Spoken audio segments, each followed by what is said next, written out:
Señor, delante de tu presencia nos reconocemos, delante de tu presencia estamos y queremos solamente pedirte que ahora nos ilumines el entendimiento, ilumines nuestra mente y corazón con tu palabra.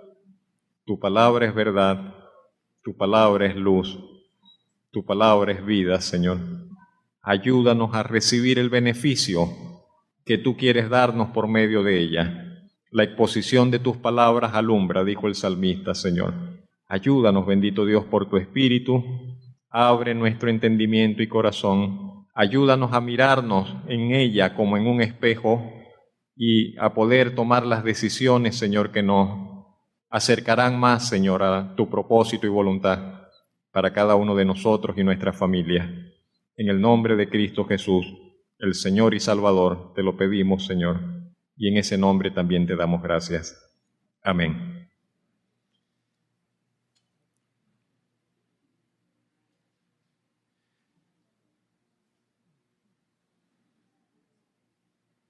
La vida está llena de aparentes contradicciones, de aparentes situaciones que tienen como una doble cara. Y estoy pensando, por ejemplo, en las dificultades, estoy pensando en las necesidades, estoy pensando en las crisis,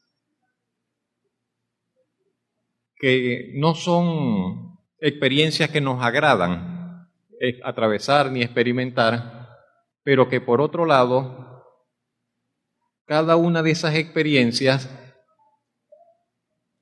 abre una posibilidad que en condiciones favorables o placenteras quizás no se presentaría. Y estoy pensando en una experiencia histórica, en un testimonio. Un hombre se encontraba en una sociedad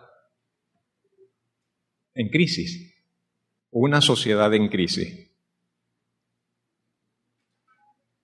Matrimonios rotos, desempleo, niños abandonados, niños que no podían comer, y él está viviendo en medio de esa situación, una crisis terrible, y uno dice, bueno, ¿qué vamos a hacer?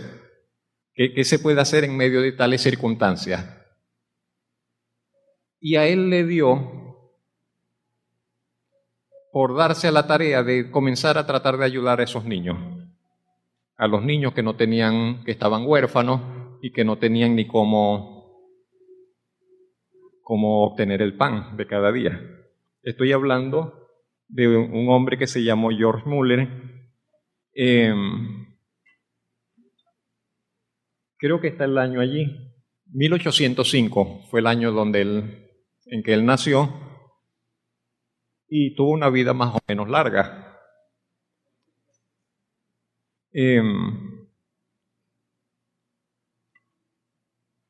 Cuando George tenía 10 años, su papá quería que él se formara como clérigo, como religioso luterano, y lo envió a una ciudad cercana de donde había nacido.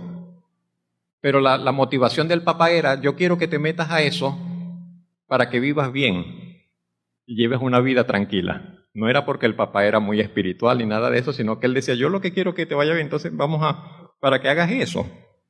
Que pudiera gozar de la tranquilidad y de las comodidades que supuestamente otorgaba a las personas el que hicieran una vida oficial dentro de la iglesia.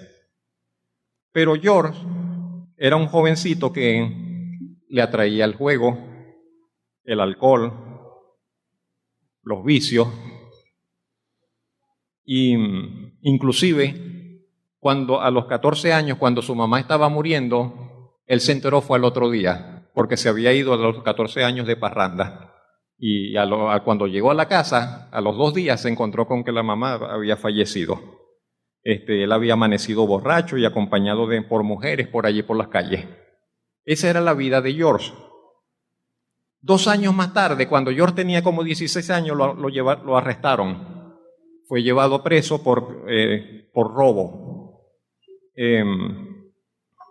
Pero todavía joven, adolescente, Su papá tenía ciertas influencias, cierto dinero, era recaudador de impuestos y hizo los arreglos y logró que le soltaran al muchacho.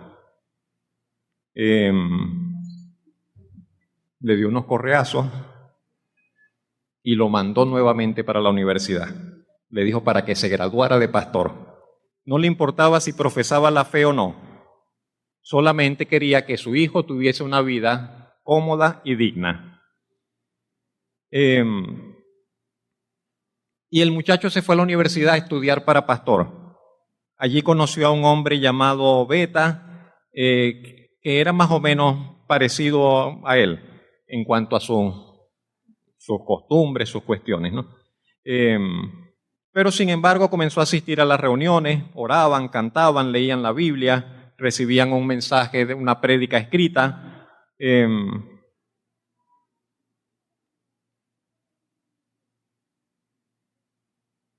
Este Beta, este compañero de George, lo invitó a unas reuniones de oración. Y él al principio no estaba seguro si George cuadraría en esas reuniones, porque sabía cómo pensaba él.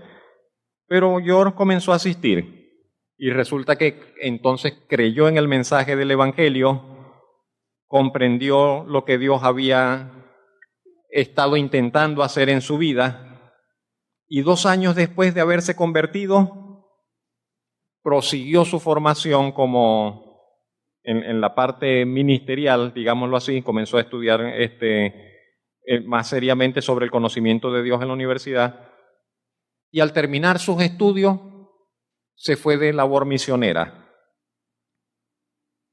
Al año se enfermó y después él diría esa enfermedad fue de Dios y por esa enfermedad se dejó la parte misionera y se estableció en el lugar donde habría de vivir.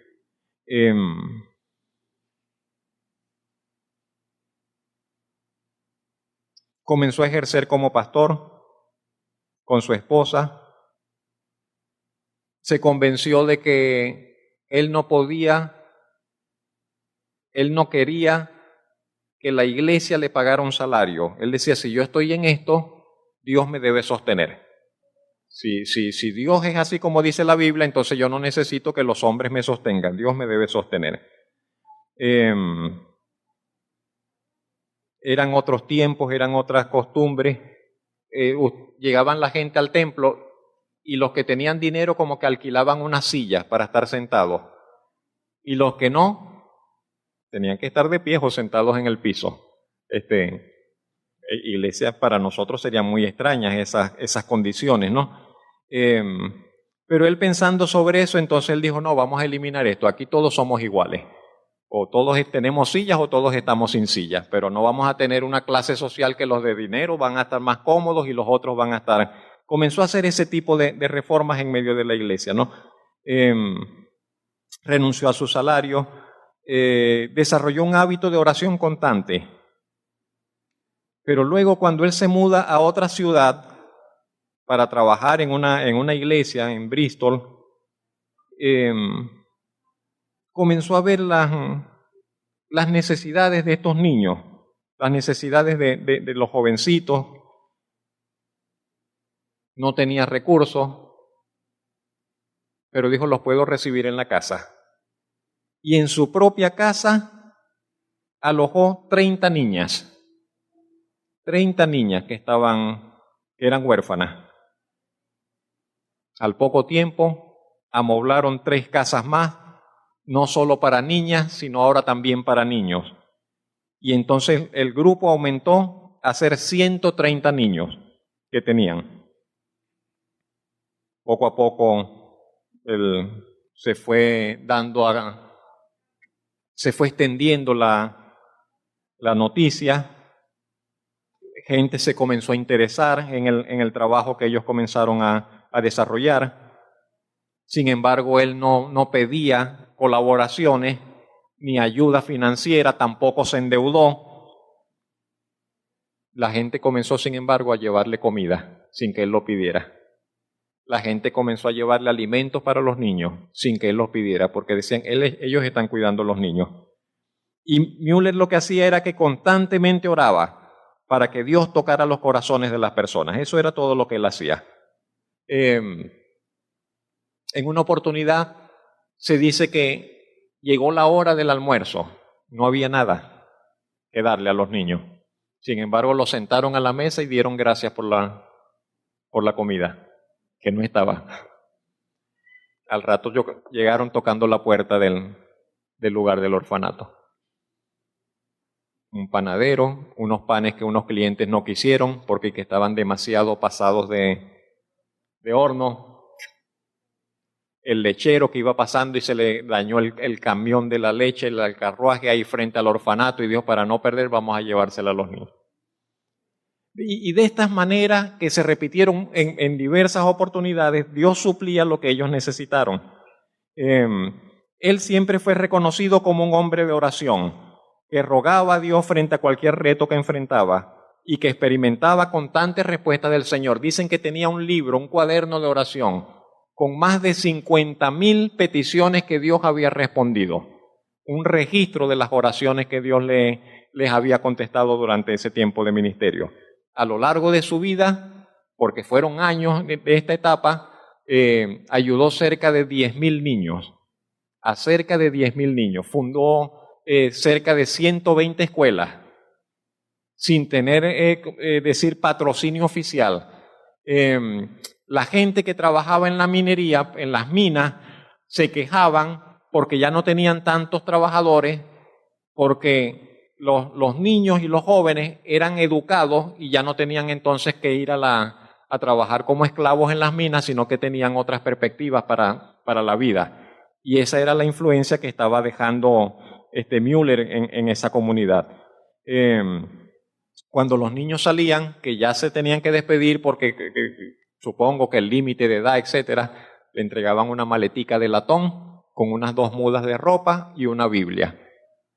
Miles de Biblias logró entregar Müller a todo ese pequeño rebaño. ¿Qué otra cosa decir? A los 70 años, entonces comenzó con otra travesía en su vida, esta vez ahora como haciendo viajes misioneros alrededor del mundo. No habían trenes, no habían aviones, y sin embargo el hombre con esa edad se embarca en esa aventura del Señor, quiero decir. Se dice que leyó cerca de 200 veces la Biblia a lo largo de su vida y que unas 50 veces leyó la Biblia de rodillas. Imagínense. Que su propósito era, en cuanto a la lectura bíblica, él tenía la meta de leer la Biblia 4 veces cada año, 4 veces al año. Eso era su vida, leer la palabra de Dios, orar y servir en medio de una situación de crisis en la que se encontraba rodeado. 122,000 niños fueron formados o apoyados en las escuelas que estaban relacionadas con el ministerio desarrollado por este hermano. Todavía hoy, casi 200 años después, la organización caritativa de George Müller en Bristol todavía está operando y continúa adhiriéndose al compromiso de George de buscar dinero solo a través de la oración. Allí tenemos un ejemplo, un testimonio de qué cosas puede hacer Dios en tiempos de crisis. ¿Qué cosas puede hacer Dios en tiempos de crisis? Y esto tiene que ver con cada uno de nosotros. Un poco vamos a compartir en esta mañana acerca de esto, lo que Dios puede hacer en tiempos de crisis. Cuando pensamos acerca de Dios, decimos Dios es todopoderoso. Lo primero casi siempre que pensamos, Dios todo lo puede, Él tiene todo poder. Sin embargo, yo quiero recordarle lo que sabemos, ¿no? De que muchas veces la omnipotencia de Dios se ve frenada, se ve limitada por nuestra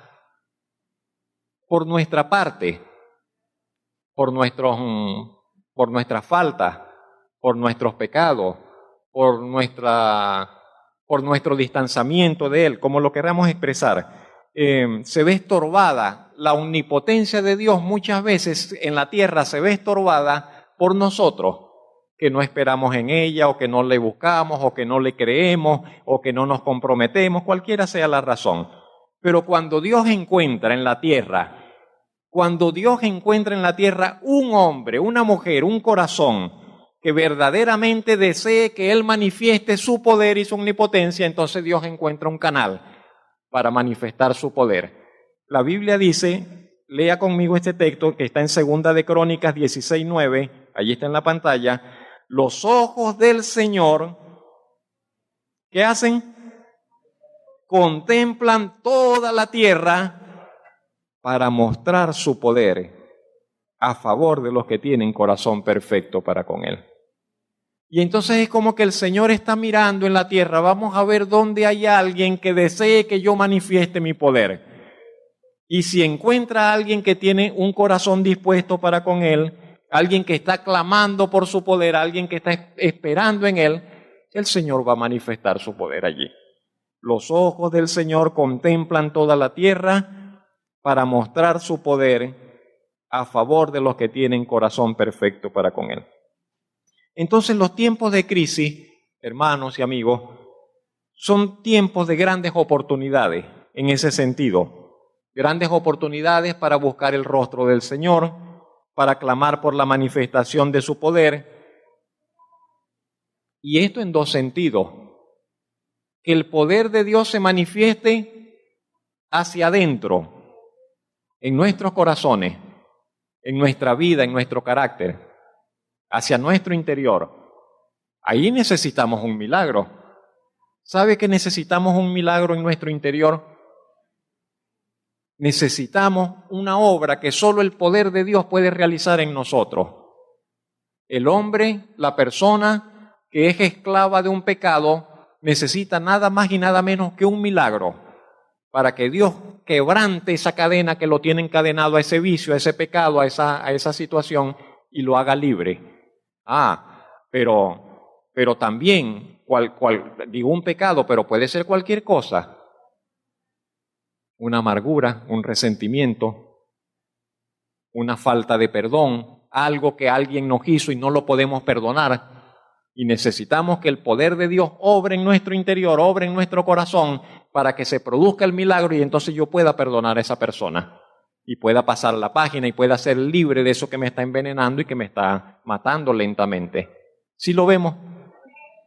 Pero también en la parte del carácter. Y el Señor Jesucristo dijo, pero ¿cómo pueden hacer lo bueno si ustedes son malos? ¿Cómo vivir una vida que pueda agradar a Dios si yo estoy acostumbrado a vivir de otra manera? ¿Cómo hablar de una forma diferente si yo ya tengo tantos años hablando de esta manera y me gusta hablar así, digo malas palabras y tengo un lenguaje vulgar? ¿Y cómo hacer? Y cuando me molesto lo que hago es maldecir. ¿Cómo hacer para cambiar eso? Necesitamos un milagro.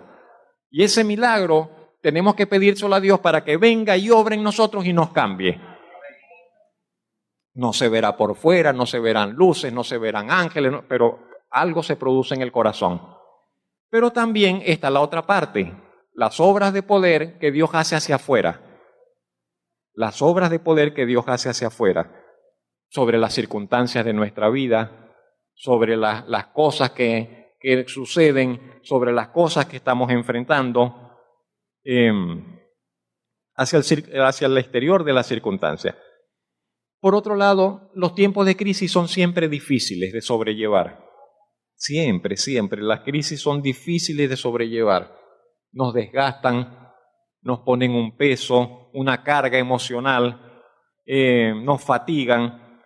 Y por más que nos digan que la vida siempre va de crisis en crisis, algunos dicen la vida humana transcurre de crisis en crisis. La crisis del nacimiento, la crisis de la adolescencia, la crisis de la edad madura, la crisis de la vida adulta como tal, la crisis de la tercera edad y finalmente la crisis de la muerte. Crisis y crisis. Nacemos llorando y casi que vamos a la muerte llorando, ¿o no? De crisis en crisis. Entonces, sin embargo, aunque nos digan eso y aunque lo tengamos presente, no cambia la realidad de que las crisis nos afectan de que se vuelven una carga, de que hay algo que está allí sobre nosotros, de que nos sacude, que nos conmueve la vida. Y en la actualidad, usted lo sabe, el mundo entero está sumido en una crisis muy amplia. Toda la humanidad estamos dentro de una crisis, pero dentro de esa gran crisis, cada uno de nosotros lleva su propia crisis. Cada uno de ustedes tiene su propia crisis, que quizás nadie la conoce. Usted la lleva en solitario, usted la lleva allí para sus adentros, usted sabe qué carga lleva. Usted quizás no se lo ha dicho a otros, pero solamente usted sabe qué pensamientos hay allí, qué sentir hay en su corazón y que Dios conoce. Y allí está. Nuestras crisis privadas, anónimas, esa de perder el ánimo, de encontrarnos con que, oye, me encuentro desanimado con la vida, no me encuentro esa de una tristeza que no se nos quita por nada, está una tristeza allí todo el tiempo, voy a la iglesia, estoy con la familia, pero ando como triste. Es una crisis. La crisis del sentimiento de sentirnos impotentes, ¿sabe? Impotente de que estar en una situación y no tengo los recursos para resolver. Es duro. La crisis de la desesperanza. ¿Usted no cree que esa es una crisis que mucha gente está enfrentando? De la desesperanza. Y la gente dice, aquí no hay nada que hacer. Pensemos en el caso nuestro, venezolano. Dicen, este país está destruido, esto no tiene vuelta atrás, entonces aquí no hay futuro. Esa es una crisis de desesperanza. Y dice, tengo que irme de acá o entregarme a morir. Esa es la perspectiva de algunas personas. Están en una crisis de desesperanza. La crisis de la salud, que nos enfrenta con la posibilidad de una muerte prematura o de una muerte no deseada, aunque quizás ninguna lo sea. Todas estas crisis tienen el potencial de desestabilizarnos, o por lo menos de poner un peso adicional sobre las otras cosas que ya llevamos. Yo quiero brevemente invitarla a que veamos 5 cosas que Dios puede hacer en nuestras vidas en tiempos de crisis. 5 cosas que Dios puede hacer, 5 obras que el Señor puede realizar en nuestras vidas en tiempos de crisis. En primer lugar, Dios quiere, así con esa palabra, Dios quiere renovar nuestras fuerzas. En tiempos de crisis, Dios quiere renovar nuestras fuerzas. Esa es su intención, ese es su deseo. Si nosotros lo permitimos, Él lo hará. Si nosotros también lo deseamos y lo buscamos, Él lo hará, nos dará nueva fuerza. Ahora, una cosa es hablar de fuerza física, pero no estoy hablando de eso, sino de la otra fuerza, la fuerza interior, esa fuerza que nos mantiene de pie, que nos mantiene con ánimo ante la vida. En toda actividad física, escúcheme, en toda actividad física siempre hay un desgaste. Siempre hay un desgaste de energía, de fuerza. El movimiento crea demanda, consume energía, fuerza y crea desgaste. Lo mismo sucede a nivel emocional. Lo mismo sucede a nivel emocional y aún a nivel espiritual. También en nosotros, en nuestra actividad espiritual, en nuestro vivir emocional, también nos gastamos, también consumimos de las reservas que tenemos y necesitamos recibir nuevas fuerzas, un nuevo aliento. Y es Dios quien promete, y es Dios quien ofrece, y es el Señor quien quiere dar esas nuevas fuerzas cuando las necesitemos y cada vez que las necesitemos. ¿Sabe que la vida física casi en muchos aspectos es a veces un reflejo de la vida espiritual? No tenemos que ir muy lejos. Piense usted en su cuerpo. Vivimos biológicamente, físicamente, pero para mantenernos vivos necesitamos comer y beber agua todos los días para recibir la fuerza. Y dejamos de comer o dejamos de beber el agua y comenzamos a consumirnos todas las fuerzas hasta que nos las gastamos y hasta ahí llegamos, porque no renovamos la fuerza. Ahora sí pasa también a nivel emocional, así pasa también a nivel espiritual. Usted lee hoy un pasaje de la Biblia, wow, el Señor me habló, y sale emocionado y sale contento. Pero si luego no sigue leyendo, se va a consumir ese alimento, ese pan. Le nutrió, le fortaleció, pero no le va a durar toda la vida. ¿Sí me explico? Entonces tendrá que ir nuevamente a la palabra de Dios, tendrá que ir nuevamente a la presencia de Dios para recibir nueva fuerza. Así dice el texto de Isaías 40:29, que le invito a leer. Él, hablando del Señor, da esfuerzo al cansado y multiplica la fuerza al que ya no le quedan, al que no tiene ninguna. Los muchachos se fatigan y se cansan. Los jóvenes, que son los que más aguantan, dice, también flaquean y caen. Pero los que esperan a Jehová tendrán nueva fuerza. Levantarán alas como las águilas, correrán y no se cansarán, caminarán y no se fatigarán.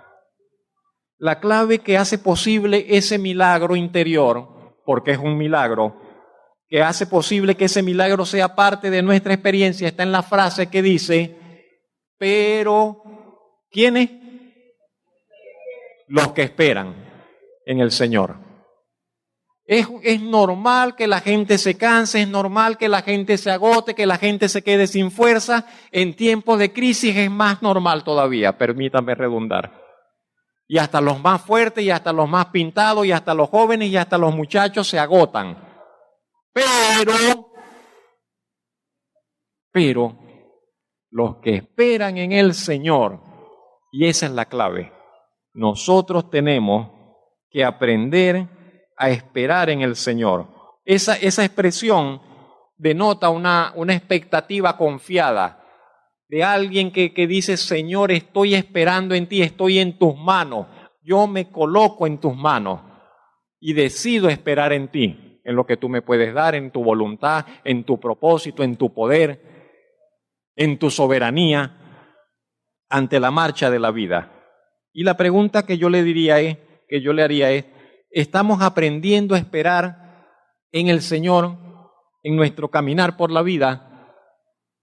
¿Ya hemos aprendido y estamos profundizando en ese hábito de esperar en el Señor en los caminos de la vida? Porque es la única forma de ser renovado, de recibir nueva fuerza.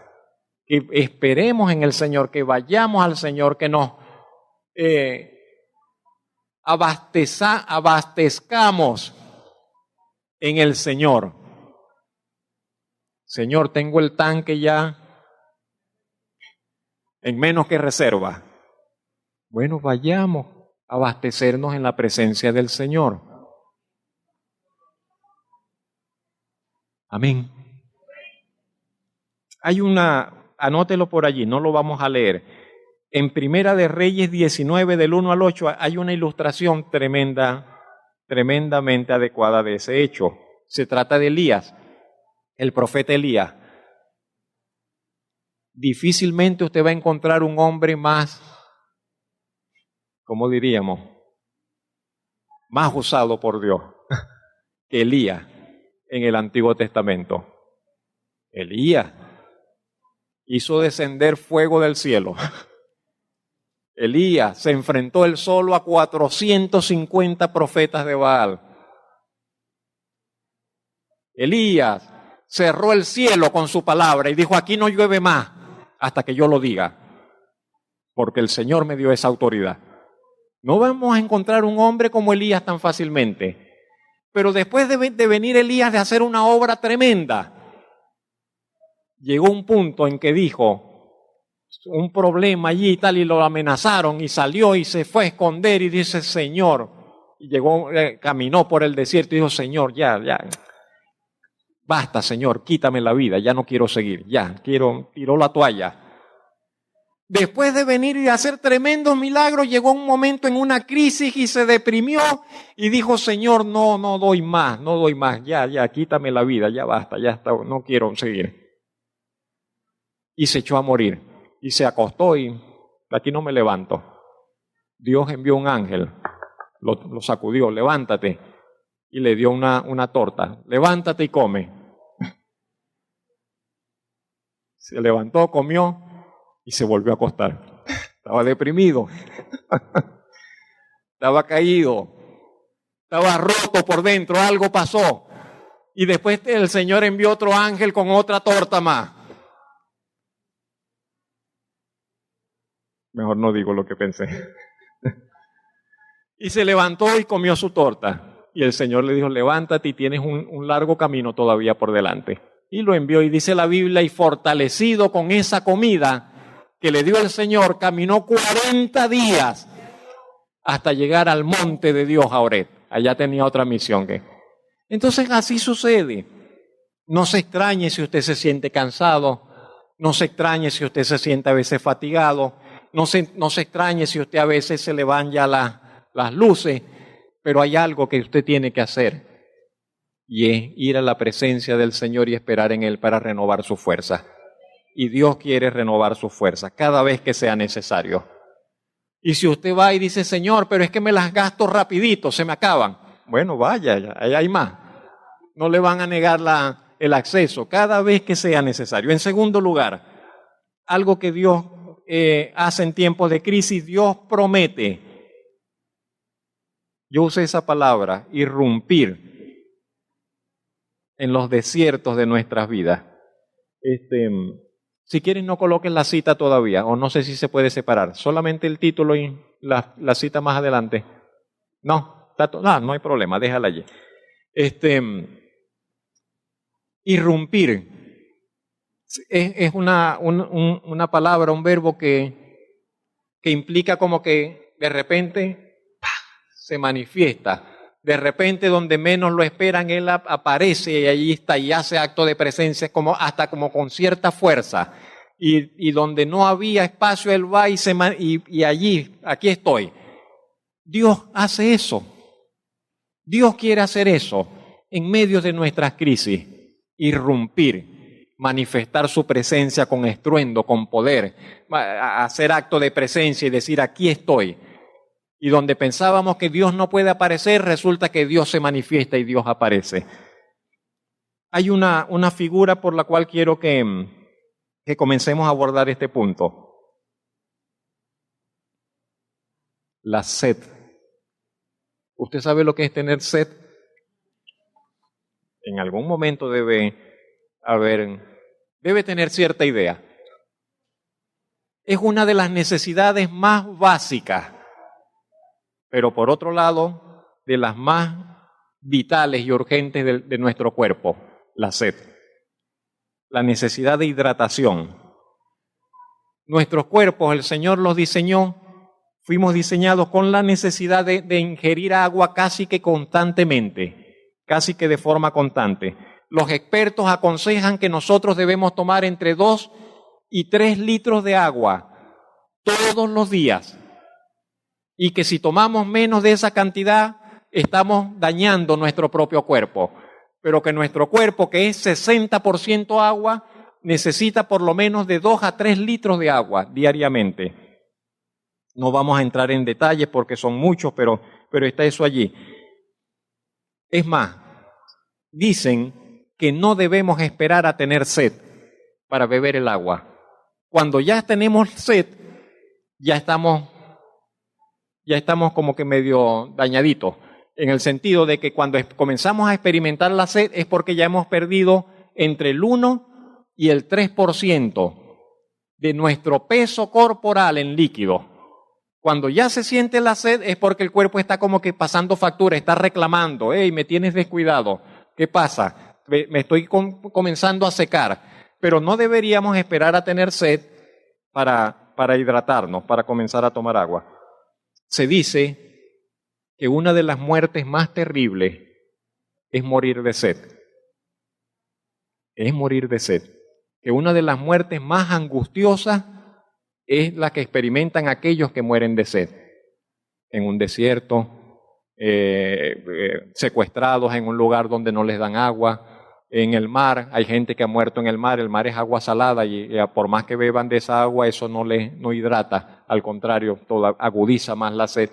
Gente que se ha extraviado en alta mar y ha muerto de sed, dicen que es de lo más terrible, más que el hambre, porque el hambre, usted deja de comer y el cuerpo, llega un momento en que el cuerpo como que se desconecta, comienza a consumirse, pero hasta se le olvidó que tenía hambre, pero no así con la sed. Dicen que la sed está allí y esta es un desespero que le entra a la persona que no hay manera y comienza a alucinar que está bebiendo, pero no está bebiendo, y comienza a soñar que está bebiendo, pero no está bebiendo, y que es muy terrible esa sensación de extrema sed. De allí que la palabra de Dios no es casual, que Dios se manifieste para hablarnos de nuestra necesidad de Él y lo haga por la ilustración del agua y de la sed. Ese texto que está allí de Isaías capítulo 41 dice: los afligidos y menesterosos buscan las aguas y no las hay. Seca está de sed su lengua. Dice, está describiendo un cuadro de personas, dice que están en una situación desesperados, en necesidad, buscando agua y no la encuentran.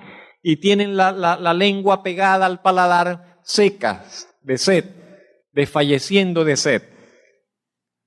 No es una ilustración física, pero es de una realidad espiritual la que está hablando Dios. Está hablando de una condición y de una realidad espiritual. Y el Señor dice: yo, Jehová, los oiré. Yo, el Dios de Israel, no los desampararé. No voy a dejar de ayudarles en su necesidad, no voy a dejar de ayudarles en medio de su crisis, no voy a dejar de ayudarles en medio de su desespero, no voy a dejar de ayudarles en medio de su condición. Y fíjese las figuras que utiliza, preciosas, hermosas. Dice, en las alturas abriré ríos y fuentes en medio de los valles. Abriré en el desierto estanques de aguas y manantiales de aguas en la tierra seca. Símbolo de esa satisfacción abundante que Dios ofrece, de esa satisfacción sobreabundante que está escondida, que está reservada en Dios para nosotros en medio de nuestras necesidades. ¿Sabe? Estar buscando algo con aflicción y con necesidad y no conseguirlo es una calamidad. Y usted lo ha experimentado, nosotros, y si no de referencia por lo menos. Piense usted en alguien que tiene un familiar enfermo y está buscando una medicina y va de farmacia en farmacia y no la consigue. Es una calamidad. Piense usted en alguien que tiene una emergencia médica y no consigue cómo solucionar para atender esa emergencia. Es una calamidad. Piense usted en alguien que necesita comer, que tiene sus hijos llorando por pan y no tiene que darles. Es una calamidad. O piense usted en alguien que está padeciendo, que sufre y no tiene quien se conduela de él, quien se compadezca. No tiene alguien que se compadezca de él. Es una tragedia. Pero el Señor dice que Él oirá. Dice, allí están esas personas en necesidad. Es el pueblo mismo del Señor que está sediento. Es el pueblo mismo del Señor que no encuentra lo que necesita. Es el pueblo mismo del Señor que está padeciendo las consecuencias de una necesidad, de una sed espiritual. Y Él dice que Él oirá, que no desamparará a lo suyo. ¿Qué entendemos por ese hecho de que Dios no desampara? Dios no desampara a lo suyo. Al amparo de la roca, dice un precioso himno, casi no se canta. Al amparo de la roca estoy salvo. Al amparo de la roca salvo estoy. Al refugio, cubierto, amparado. Estamos al amparo de Dios. El que habita al abrigo del Altísimo morará bajo la sombra del Omnipotente. Está amparado allí. Cuando Dios dice, no los voy a desamparar, no los voy a dejar así al abandono, a la intemperie.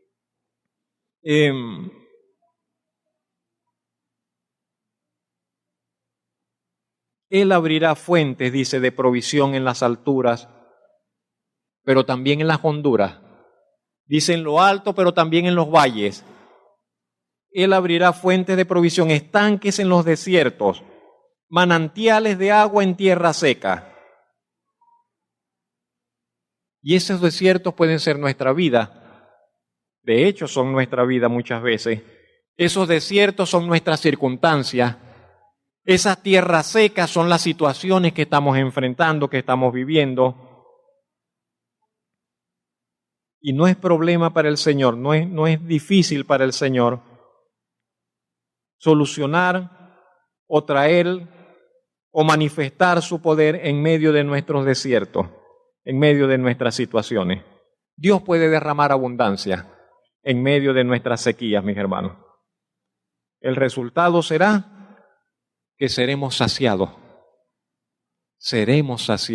de su presencia, seremos saciados por su provisión. En tercer lugar, Dios nos ofrece guía. Dios ofrece guiarnos en seguridad.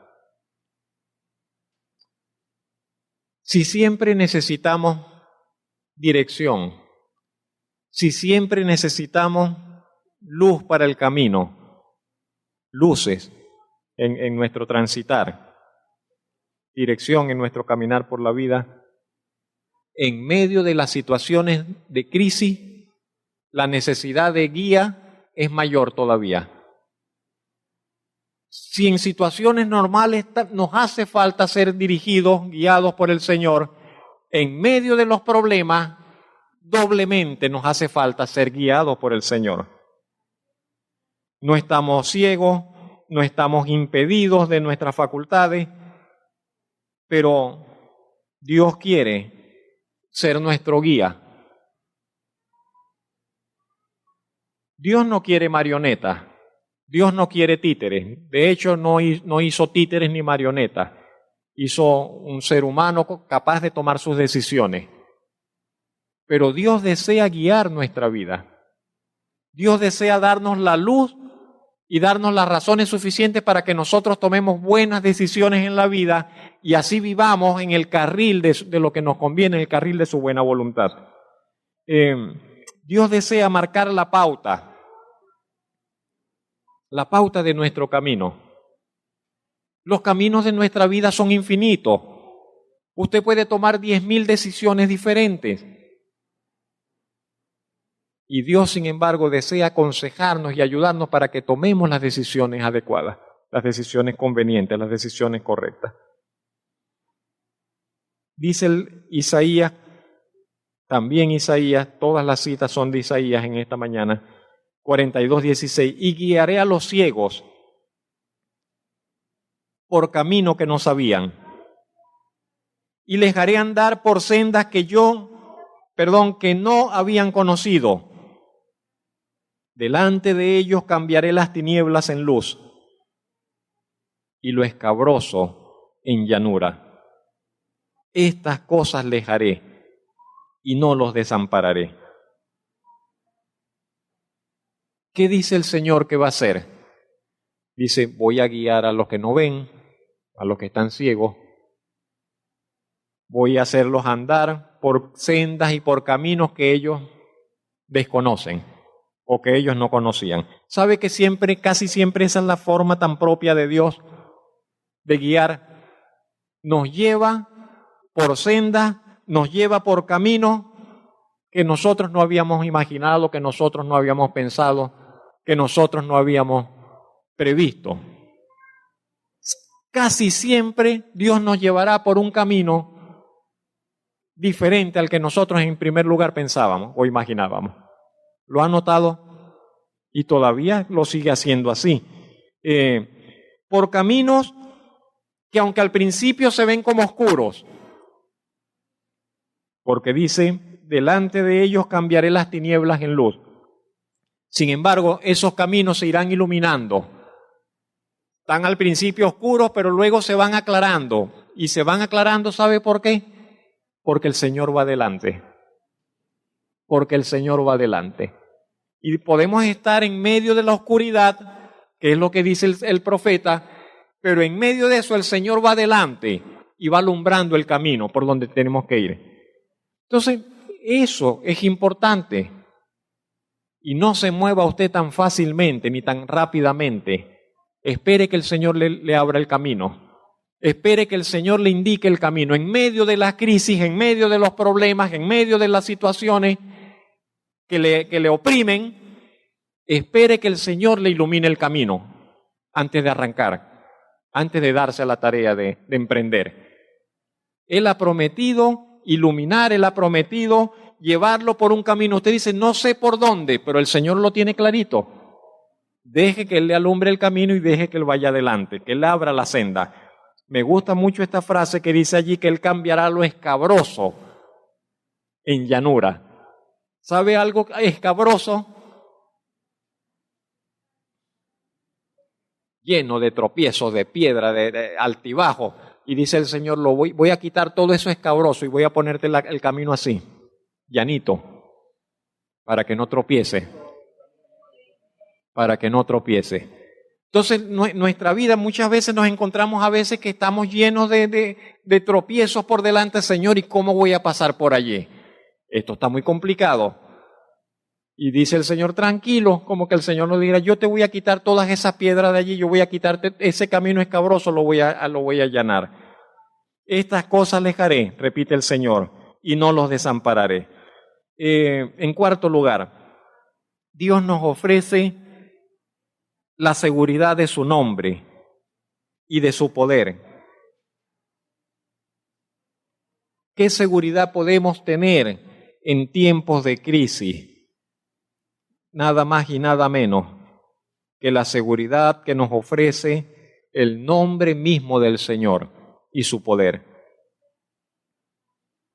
Necesitamos encontrar seguridad. Es una de nuestras necesidades permanentes, inherentes. Necesitamos encontrar seguridad. Siempre será bienvenida una mano que nos dé un apoyo. Siempre será bienvenida aquella persona en la cual nosotros encontramos que podemos apoyarnos, que podemos confiar en él. Siempre será grato encontrar a alguien con quien poder compartir las luchas, compartir las vivencias, un amigo, una persona dice, ese es mi hermano, ese es mi amigo, sé que puedo contar con él. Siempre será eso una gran bendición. Pero, nadie como el Señor. Nadie como el Señor para brindarnos esa seguridad en tiempos peligrosos y para darnos confianza en tiempos de incertidumbre. Isaías 50:10 dice, el que anda en tinieblas y carece de luz, ¿qué puede hacer? Confíe en el nombre de Jehová y apóyese en su Dios. Entonces, estás en medio de una situación complicada, estás en medio de una oscuridad, estás en medio de una crisis, estás en medio de una situación en la cual no sabes o no tienes cómo responder. Dice la Escritura, dice el Señor, el que anda en tinieblas y carece de luz, confíe en el nombre del Señor y apóyese en su Dios. Dos cosas, confíe y apóyese. Confíe en el nombre del Señor y apóyese en su Dios. ¿Qué hay en el nombre del Señor? En el nombre del Señor hay eterna seguridad. Proverbios 18:10 dice, torre fuerte es el nombre del Señor. A él correrá el justo. A ese nombre del Señor que es como torre fuerte correrá el justo y será levantado. Dice Proverbios 18:10. Apóyese en su Dios. ¿Qué es apoyarse en Dios? ¿Cómo se apoya usted en Dios? Apoyarse en Dios es confiar en Él. Apoyarse en Dios es esperar en su poder. Apoyarse en Dios es entregar nuestra seguridad a Él. Va a tener otra confianza, no tenga ninguna otra confianza. Ponga su confianza y su esperanza en el Señor. Apueste todo, permítame usar esa expresión, apueste todo lo que usted tenga al Señor. Apueste todo lo que usted tenga en su haber al Señor. Apueste todo al Señor, todo. Y usted dice, si lo pierdo no va a perder, va a ganar, siempre ganará. Bienaventurados son aquellos que pueden confiar en el Señor. No serán avergonzados aquellos que confían en el Señor. Jamás serán avergonzados aquellos que confían en el Señor. Apóyese en su Dios. Él promete darnos seguridad. Nadie más lo puede hacer. Usted lo sabe, nadie más nos puede dar seguridad. En medio de crisis nadie más nos puede dar seguridad. En medio de los problemas nadie nos puede dar seguridad. Usted comienza a luchar con una enfermedad, ¿quién le puede dar seguridad de nada? ¿El médico? Nadie puede asegurar nada, solo el Señor. Comenzamos en una situación de crisis familiar, solamente el Señor. Pensamos en el futuro. ¿Cómo hace usted para asegurarse el futuro? Solamente el Señor. Confíe en el nombre del Señor. Confíe y apóyese en su Señor. En quinto y último lugar, Dios nos invita a vivir con una mirada de alcances eternos.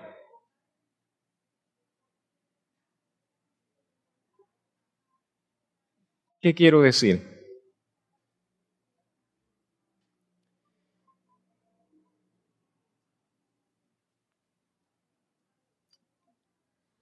Podemos ir por la vida mirando solamente las cositas que nos rodean, las circunstancias que nos rodean, las cosas cercanas, ser cortos de vista, lo que le quiero decir. Podemos ir por toda nuestra vida mirando solamente las cositas pasajeras, temporales, que si bien nos ocupan no son las más importantes, y pasar la vida entretenidos en esos asuntos, y solamente en esos asuntos. Una de las cosas más importantes para nosotros como hijos de Dios en nuestro andar por la vida es que podamos llegar a tener una mirada que se eleva más allá.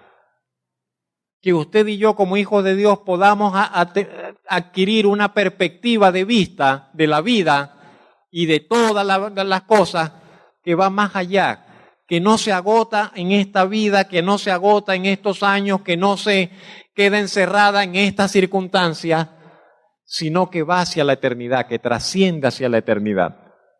Es importantísimo que nosotros podamos ganar en ese sentido amplitud de mira y ver más allá, de las circunstancias, y ver más allá de nuestra propia vida, de los años de nuestra propia vida. Es importantísimo, porque usted piensa, bueno, ¿será que pronto voy a morir? Puede pensar alguien. Y por tener la vista cerrada, dice, ya no hice lo que no podía hacer, lo que pude haber hecho y tal, y ya se me fue la vida, y allí terminó. Pero no ver que nuestra vida no termina allí, que apenas este es el punto de inicio, que hay una eternidad esperándonos, que no hay muerte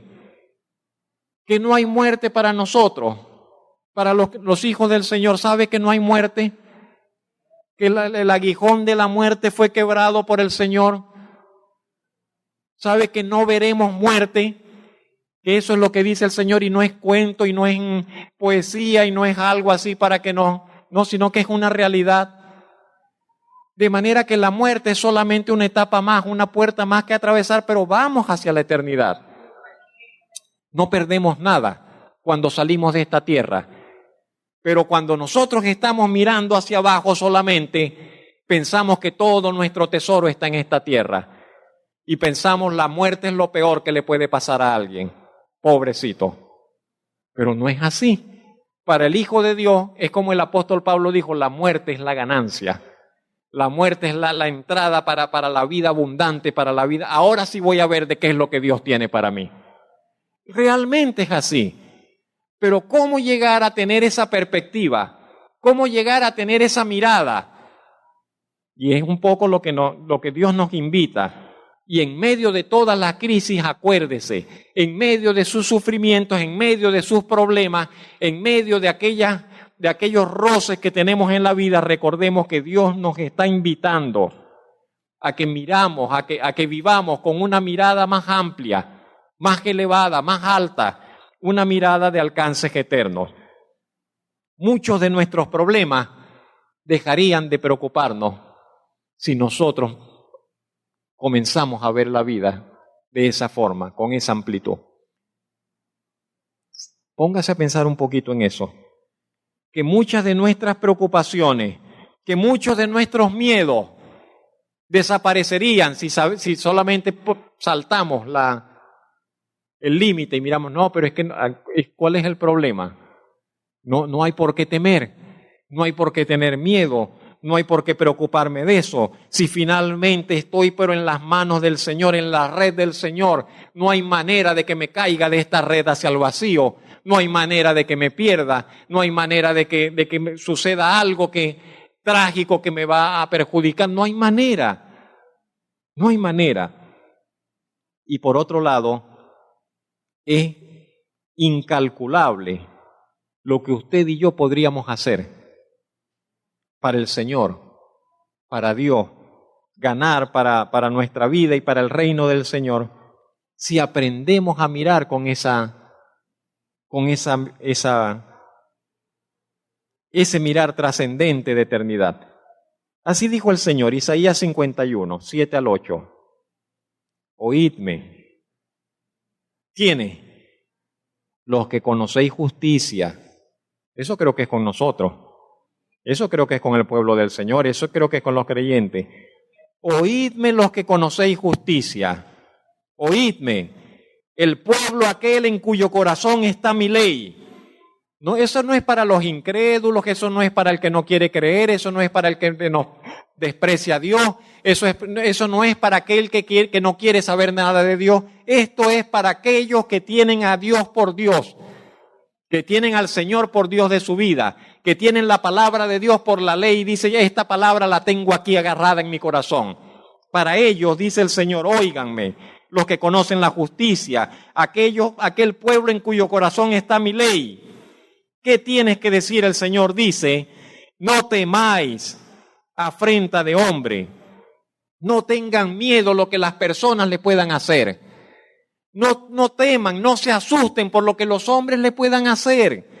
No desmayen, dice, por sus ultrajes. Sí, hay algo, no sé por qué, está metido dentro de nosotros, de tener miedo de lo que nos puedan hacer, de tener miedo que me puede hacer esto, que me puede maltratar, que me puede herir, que me puede golpear, que me puede robar, que me puede matar, que se puede burlar mío, que me va a ridiculizar, que me va a perjudicar, que me va a hacer no sé qué cosa. Y a veces vivimos en esa maraña, permítame la expresión, de miedos, de temores, de tal, dice, no tengas miedo de eso. ¿Qué te puede hacer? ¿Qué es lo peor que nos pueden hacer? Nos van a extorsionar, nos van a difamar, nos van a oprimir. Ajá, yo trato de que no lo hagan. Y trato de tenerlos precisados y saber de quién tengo que cuidarme. Pero si finalmente algo pasa, bueno, no quiero tenerle miedo. No tengo por qué tenerle miedo, me dice el Señor. No tienes por qué tenerle miedo a lo que las personas, las afrentas, las aflicciones que las personas te puedan causar o los ultrajes que puedas padecer. Y da una razón. ¿Por qué? Dice el Señor. porque como a vestidura, a la tela, a un trapo, se los va a comer la polilla. A esas personas que nos maltratan, a esas personas que nos ultrajan, a esas personas que violentan nuestros derechos, a esas personas que nos hacen la guerra por ser hijos de Dios. Dice, se los va a comer la polilla, como a la ropa se los come la polilla, como a lana los comerá gusano.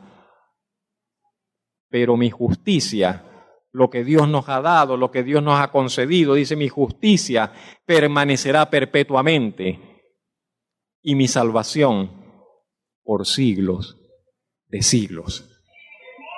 Bendito su nombre, bendito su nombre.